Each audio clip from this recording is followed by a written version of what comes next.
Avinas ir liūtas – suderinamumas. Šios giminingos sielos supranta viena kitą jau iš pusės žodžio. Liūto uolumas ir garbės troškimas harmoningai derinasi prie avino kovinės dvasios.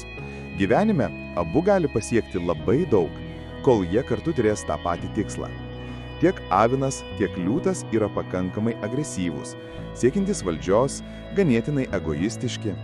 Avinas neketina užimti antrosios vietos, o liūtui reikia pastovaus dėmesio ir neišsenkančio susižavėjimo. Avinas gali leisti liūtui vadovauti viešumoje ir mėgautis aplinkinių dėmesiu.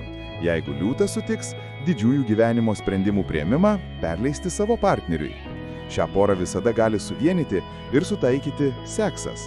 Abu partneriai itin aistringi.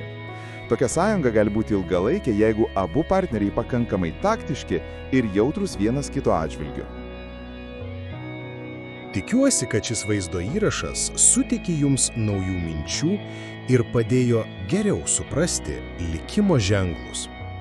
Jei jums patiko, prenumeruokite mūsų kanalą, kad nepraleistumėte būsimų vaizdo įrašų. Ir spustelkite mygtuką patinka, jei norite mus palaikyti. Iki pasimatymo.